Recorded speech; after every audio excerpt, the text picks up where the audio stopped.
ایک نوجوان میرے پاس آیا، کہا جی میرا بیوی سے جھگڑا رہتا ہے، بہت سخت ہو جاتا ہے، مجھے کوئی تعویذ دے۔ میں کہا یار میں تعویذ والا پیر کوئی نہیں ہاں، لیکن ایک بات سن لو، بیوی پہ تعویذ اثر نہیں کرتا،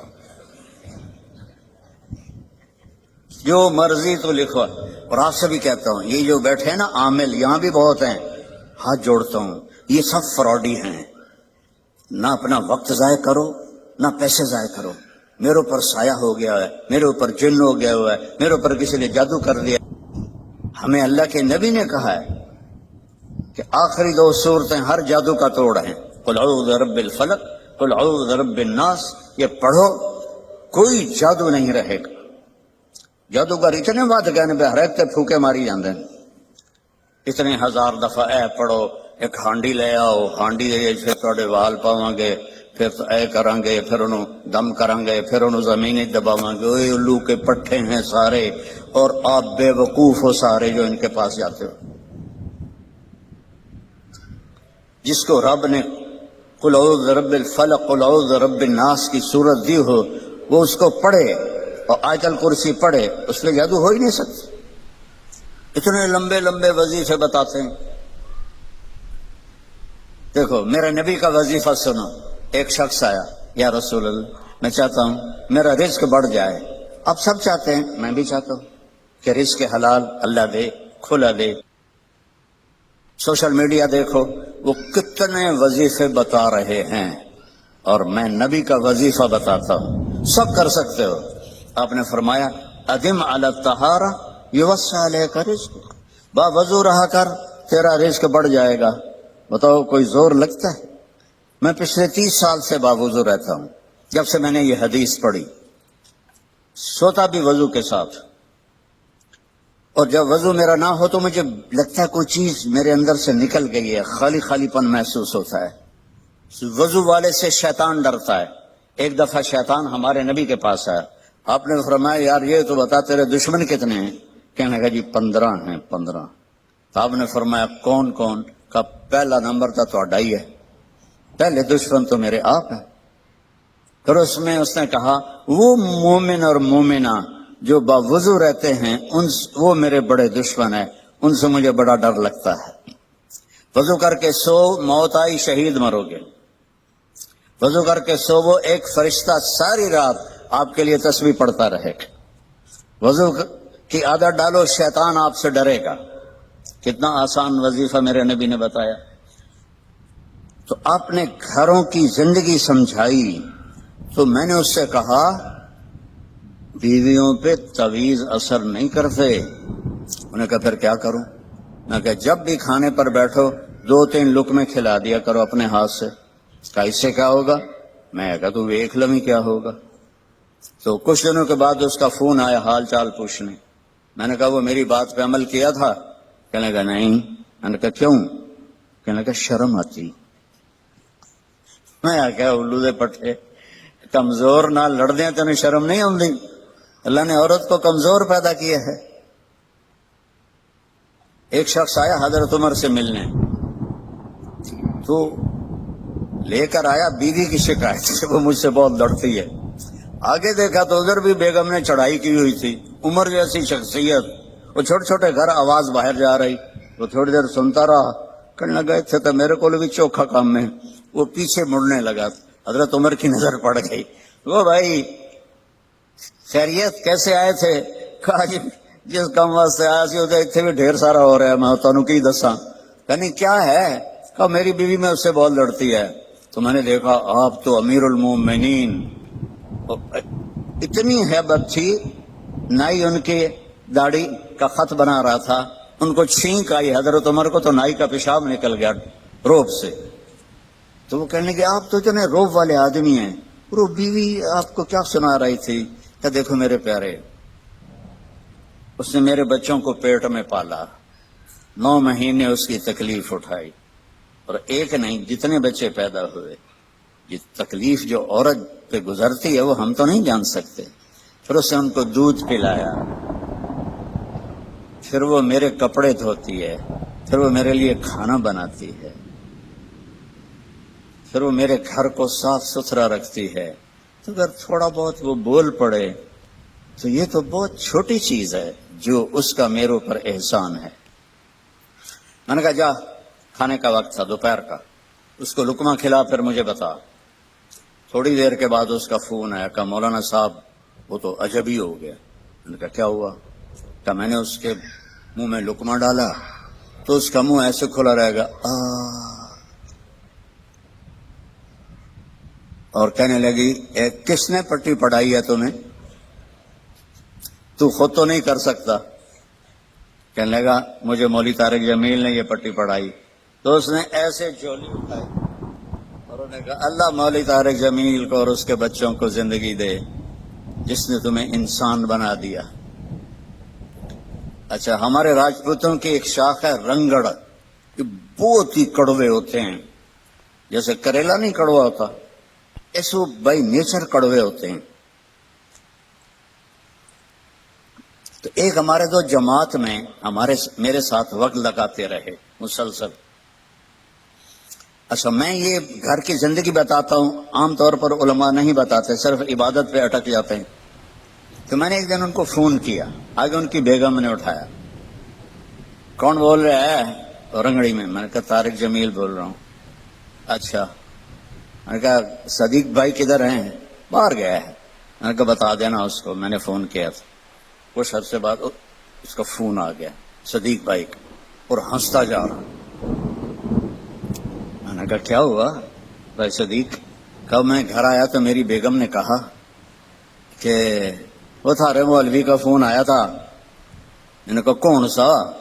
کب وہی جس نے تمہیں رنگڑ سے انسان بنا دیا. کہنے لگے میں نے کہا اللہ کی بندی میں پہلے انسان نہیں تھا؟ کہا نہیں. تو کیسے؟ کہتا ہے بتا ہماری شادی کو کتنے سال ہوئے؟ میں نے کہا 27 سال. کہا 27 سال میں کبھی مسکرا کے بولا ہے میرے ساتھ؟ تو کہنے لگا میں سر کو جانے لگا کہ واقعی میں تو کبھی بھی اس کے ساتھ ہنس کے نہیں بولا تھا. میں نے جب 1999 میں شروع کیا حسنین کو تو میرے سامنے 3 چیزیں تھیں. ایک ان کا علمی رسوخ ہو، اس کے لیے عربی کا سمجھنا بہت ضروری ہے. تو عربیت ایک چابی ہے، دینے والا تو اللہ ہے. دوسری میری تمنا تھی کہ ان کے اخلاق اچھے ہوں. آپ سے پہلے جتنے بچے یہاں سے نکلے ان سب کی میں نے تعریف سنی لوگوں سے. اور ایک چیز جو میں اضافی طور پر اس کی زبردستی پابندی کرواتا رہا کہ صاف ستھرے رہو، خوش لباس رہو. تو مجھے یہ ساری چیزیں وصول ہوئیں کہ یہ آپ کے بچے دور سے پہچانے جاتے ہیں. میں نے کہا کیسے؟ 24 گھنٹے کی زندگی میں بھائیو جھوٹ خاص طور پر زندگی سے ہم نکال دیں. جھوٹ نہ بولیں اور ایک کسی کو دھوکہ نہ دیں. میرے نبی نے فرمایا میرا امتی ہر گناہ کر سکتا، 2 نہیں کر سکتا. ایک جھوٹ کبھی نہیں بولے گا، ایک دھوکہ کبھی نہیں دے گا. تم جھوٹ نہ بولیں، دھوکہ نہ دیں، ظلم نہ کریں، زیادتی نہ کریں. ظلم و زیادتی سے اللہ کا غضب حرکت میں آ جاتا ہے. میرے نبی نے فرمایا من آذا ذمیا فقد آذانی، جس نے کسی غیر مسلم کو بھی دکھ پہنچایا تو اس نے مجھے دکھ پہنچایا. جس نے کسی غیر مسلم کو دکھ پہنچایا اس نے مجھے دکھ پہنچایا. میرے نبی نے تو اپنے ساتھ رہنے غیر مسلموں کے ساتھ اتنی رحمت للعالمین کا ثبوت دیا. ہم ان کے برتن بھی الگ کرتے اور برتن کو ہاتھ لگانے میں کہ دھو، برتن دھو کے لاؤ. اتنی نفرت کا اظہار. بھائیو محبت سے اپنے کاروبار میں ہو سچ بولو، صحیح تولو، وعدہ خلافی نہ کرو، وعدے سے پھرو مت، کسی کو دھوکہ نہ دو، کسی کو فراڈ نہ کرو. بازار کا دین سچائی ہے، صحیح تولنا ہے اور دھوکہ نہ دینا ہے. گھر کا دین ماں باپ زندہ ہیں ان کے پیر دھو لو، ان کی دعائیں لے لو. گھر والے ہو اپنی بیوی سے حسن سلوک کرو. گالی دینا، تانے دینا، طنز بولیاں، اپنے گھروں کو آگ نہ لگاؤ. ہمارا جوائنٹ فیملی سسٹم ہے، ماں باپ کو اپنا مقام دو، بیوی کو اپنا مقام دو. ہمارا سسرالی معاشرہ ظالم ہے، درد سے کہہ رہا ہوں، ظالم ہے ہمارا سسرالی معاشرہ، ظالم ہے، چاہے دیندار کہلاتے ہوں، چاہے دنیا دار کہلاتے ہوں، چاہے پڑھے لکھے کہلاتے ہوں، چاہے ان پڑھ کہلاتے ہوں، ظلم ہے۔ میں کہاں سے اس کی تعویل کروں؟ اگر ماں باپ کی طرف سے زیادتی ہے، اپنی بیوی کو بچاؤ، اور کہیں بیویاں ایسی زوردار ہیں کہ وہ گھر کو آگ لگانے پر آئی ہوتی ہیں، اگر بیوی زیادتی کرے تو ماں باپ کو بچاؤ۔ یہ تمہارا کام بیچ میں ایک پل بننا ہے، دونوں رشتوں کو جوڑنا ہے۔ جس طرف بہنوں کی طرف سے زیادتی ہے، بیوی کو بچاؤ، بیوی کی طرف سے اپنے دوسرے رشتوں کو بچاؤ۔ ہم اس میں افراط ہوتا یعنی کمی زیادتی کا شکار ہیں۔ کچھ ماں باپ کے پریشر میں بیویوں پر ظلم ڈھا دیتے ہیں، اور کچھ بیویوں کے پریشر میں ماں باپ کو ذلیل کر دیتے ہیں۔ یہ دونوں انسانیت سے دور کی چیزیں ہیں۔ بھائیو، اپنے نبی کی زندگی پڑھو اللہ کو۔ میرے نبی کی ایک حدیث سناؤں۔ میرے نبی نے فرمایا یہ جو میرے مدینے والے لوگ ہیں نا، یہ بڑے اچھے ہیں۔ ان کے گھر میں جب کسی کی ڈولی اترے نا تو اسے یوں لگتا ہے جیسے میں اپنے ماں باپ کے گھر ہی آ گئی۔ یہ چند دن پہلے میں نے حدیث پڑھی تو مجھے بڑا مزہ آیا کہ میرا تو مستقل مضمون ہے، بیان کرتا رہتا ہوں۔ آپ نے فرمایا کہ یہ جو میرے انصار ہیں مدینے والے، ان کے گھر میں کسی کی ڈولی آ جائے تو اسے یوں لگتا ہے جیسے اس کو اپنے ماں باپ اور ساس سسر میں کوئی فرق ہی نہیں نظر آتا، کہ یہ ایسے اچھے اخلاق کے لوگ ہیں۔ چلو اگر یہ نہیں ہو سکتا تو کم از کم یہ نفرت تو نہ ہو، لگائی بجھائی لڑائی جھگڑے۔ طلاقوں کی شرح بڑھ چکی ہے صرف زبان کی بدتمیزی پر، صرف زبان کی بدتمیزی پر، صرف زبان کی بدتمیزی پر طلاقوں کی شرح بڑھ چکی۔ بھائیو، اپنے اخلاق سے اپنے رشتوں کو جیتو۔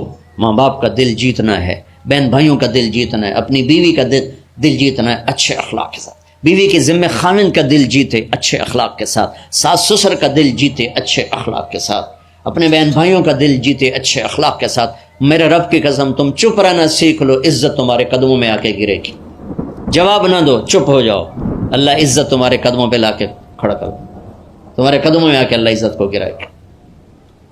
اولاد کو عزت دو، اولاد کو عزت دو، اولاد کو عزت دو، ان کو ٹائم دو، پھر یہ ساری زندگی تمہارے غلام بنے گے۔ 3 سال کے بچے کو اسکول میں دھکا دے دیا، آیا تو ٹیوشن والے کے پاس بھیج دیا، اور خود اپنے مزے کیے، تو یہ اولاد کبھی تمہاری نہیں ہوگی۔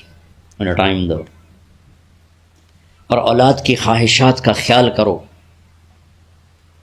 ان پر ایسے ماں باپ ہونے کی ایسی دھونس مت جماؤ۔ آج کل اولاد نافرمان ہے، آدھا قصور ماں باپ کا ہے، آدھا اولاد کا ہے، کہ یہ وہ شفقت اور وہ محبت اور وہ ٹائم نہیں دیتے، اس سے آگے بات خراب ہو جاتی۔ اور ایک بڑا حساس موضوع ہے، رشتے ناتوں میں اولاد کی رعایت کرو، اپنی اولاد کی پسند ناپسند کا خیال کرو، ان پر مسلط مت کرو۔ اولاد سے کہتا ہوں، کورٹ کی شادیاں نہ کرو، عشق معشوقی کی شادیاں نہ کرو، یہ 99.9% ناکام ہو جاتی ہیں۔ زندگی اور چیز ہے، عشق معشوقی اور چیز۔ اپنے ماں باپ کی دعائیں برکتیں لے کر شادی کرو۔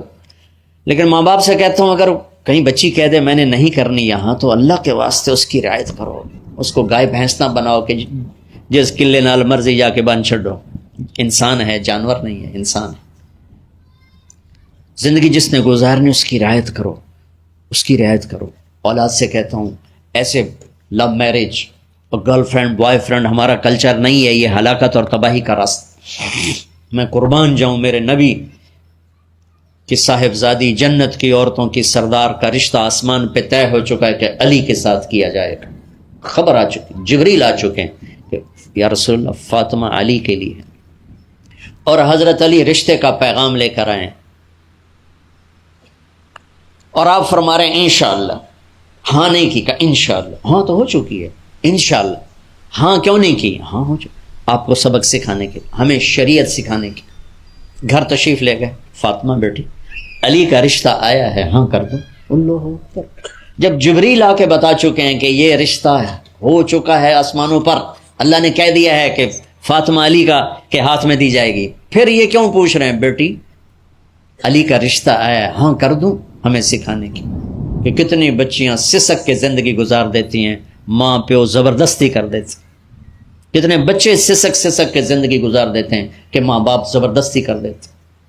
بھائیو، اللہ کے واسطے شریعت پڑھو، دین پڑھو، نبی کی زندگی پڑھو۔ حضرت فاطمہ رضی اللہ تعالیٰ عنہ کا انکار کرنا تھا، کیا خیر، آج کل کی شریف بچی بیچاری چپ کر کے کہتی ٹھیک ہے جی میں ماں پیو دی مرضی. تو فاطمہ جیسی ہستی کوئی تصور کر سکتا ہے؟ کہیں گی نہیں. وہاں سے اقرار ہی تھا، لیکن ہمیں پیغام دینا تھا، سکھانا تھا کہ یا رسول اللہ جیسے آپ علی جاؤ لوگوں کو بلاؤ. پھر لوگوں کو بلاؤ، پھر آپ نے نکاح پڑھا. پھر رخصتی ہوئی، بلا کر آپ نے فاطمہ کا ہاتھ پکڑا اور یوں علی کے ہاتھ میں دے کر کہا علی تمہیں نبی کی بیٹی مبارک. آپ نے فرمایا فاطمہ مجھے جو سب سے زیادہ محبوب تھا میں نے تیرا ہاتھ اس کے ہاتھ میں دے دیا. آئیو اللہ کے واسطے اپنی قومی زندگی سے نکلو، رواجی زندگی سے نکلو. پنجاب کی زندگی، پٹھانوں کی زندگی، بلوچوں کی زندگی، سندھیوں کی زندگی، یہ بت ہیں، ان کو توڑ کے نبوت والی زندگی، نبوت والی زندگی، نبوت والی زندگی وہ اختیار کریں گے. ہماری عورتیں بھی سکھی، ہمارے مرد بھی سکھی، ہماری اولاد بھی سکھی. تو سارے بھائی نیت کرتے ہیں نا اس کی انشاءاللہ اللہ تعالیٰ ان کی بخشش فرمائے. تو آپ بھائیو ایک تو یہاں مرکز ہے اسماعیل، وہاں جایا کرو جمعرات کو، آپ کو فائدہ ہوگا. آپ کے پاس مسجد میں جماعت آ جائے ان کے ساتھ بیٹھا کرو، اس سے آپ کو انشاءاللہ فائدہ ہوگا. مہینے میں 3 دن جایا کرو، اس سے آپ کو انشاءاللہ راستہ ملے گا. اور دعا سے پہلے اگر کسی سے لڑے ہوئے ہو، مستورات میں کوئی کسی سے لڑی ہوئی ہے یا آپ کسی سے لڑے ہوئے ہو، تو کہ میں ہاتھ جوڑتا ہوں، مر جانے والی جگہ پہ کیا لڑائیاں، معاف کر دو، معاف کر دو، معاف کر دو، اللہ پہ چھوڑ دو. اپنے نبی کے ایک حدیث سنا کے دعا کرتے ہیں. آپ نے فرمایا مدینے والوں سے، مدینے والوں میرے بعد تمہیں تمہارا حق نہیں ملے گا، کیا کرو گے؟ کہا جی ہم تلوار اٹھائیں گے، حق لیں گے. آپ نے فرمایا اگر میں اس سے اچھی چیز بتاؤں کرو گے؟ کہا جی کیا؟ کہا حق کے لیے لڑائی نہ لڑنا، چھوڑ دینا اور حوض کوثر پہ آ جانا، سارے پورے کروا دوں. اب یہ وعدہ مدینے والوں کے ساتھ نہیں ہے، یہ وعدہ ہر اس امتی کے ساتھ ہے جو جھگڑے سے بچنے کے لیے حق چھوڑ دے. اپنا حق لو، کوشش کرو، لیکن اگر لڑائی کی شکل ہے واپس ہو جاؤ کہ یا رسول اللہ آپ کے حوالے. آپ نے مدینے والوں میں ہمیں بھی شامل کیا ہے. جس کا حق مارا جائے اور لڑے نہیں، چھوڑ دے، صبر کر جائے، میرے انتظار کر آنکھیں بند ہونے کا کہ میرا نبی تیرا وکیل ہوگا اور اللہ جج ہوگا. ہوں ویکھیا فیصلہ کہیں ہوندا ہے. تم اپنے حبیب کو اپنا وکیل بنا.